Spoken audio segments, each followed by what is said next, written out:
സുഹൃത്തുക്കളെ നമസ്കാരം. അപ്പോൾ അങ്ങനെ മഴ പെയ്ത് കഴിഞ്ഞിട്ടുണ്ടെങ്കിൽ മഴക്കാഴ്ചകൾ വരും. അങ്ങനെ ഒരു കാഴ്ചയാണ് ഇപ്പോൾ നിങ്ങൾ കണ്ടുകൊണ്ടിരിക്കുന്നത്. ഇത് സ്ഥലം ഏതാണെന്ന് നിങ്ങൾക്ക് മനസ്സിലായില്ലേ? നമ്മുടെ സ്വന്തം NH നാഷണൽ ഹൈവേ, ദേശീയപാത, ചാലക്കുടിയിൽ നിന്ന് അങ്കമാലി വരെ പോകാനുള്ള നമ്മുടെ ഹൈവേ. ആ ഭാഗത്ത് പെരുമ്പി എന്ന് പറഞ്ഞൊരു സ്ഥലമുണ്ട്. എന്തോ അവിടെ പ്രശ്നമുണ്ട്, എന്തോ താത്വിക ബാധകൾ അവിടെ ഉണ്ടെന്നാണ് പറയണത്. വേറെ ബാധയൊന്നുമല്ല, സംഗതി ഹൈവേയുടെ അലൈൻമെൻറ്റ് എന്തോ പ്രശ്നമുണ്ടെന്ന് തോന്നുന്നു.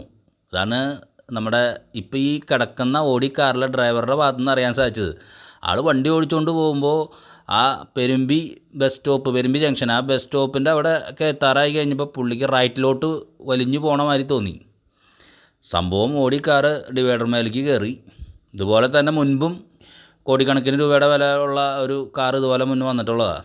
നമ്മുടെ നാഷണൽ ഹൈവേയുടെ ഒക്കെ ഒരു സ്ഥിതിയെ പറഞ്ഞു വന്നത് എന്നിട്ടെന്നറിയാം. പൊങ്ങിന്നാണും പല സ്ഥലങ്ങളൊക്കെ ഉണ്ട്. ടൂ വീലർ അടക്കം ഓടി കാറിന് പോലും രക്ഷയില്ല. ടൂ വീലറുകാരൊക്കെ പോകുമ്പോൾ ഒന്ന് സൂക്ഷ്യം കണ്ടും പോയി കഴിഞ്ഞാൽ കുടുംബത്തെത്താം, അല്ലെങ്കിൽ ചിരിച്ചിരിക്കാം. ഇത് തൃശ്ശൂരിൽ നിന്ന് അങ്കമാലിക്ക് പോകുന്ന ഒരു യാത്രക്കാരാണ് ഓടി കാറിലുണ്ടായിരുന്നത്. വേറെ അവർക്ക് യാതൊരു പ്രശ്നങ്ങളൊന്നും പറ്റിയില്ല.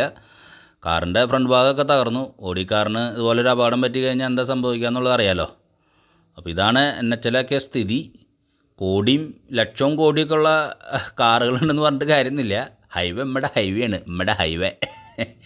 അപ്പോൾ സൂക്ഷ്യം കണ്ട് പോവാ എന്ന് മാത്രം പറയുന്നു സുഹൃത്തുക്കളെ.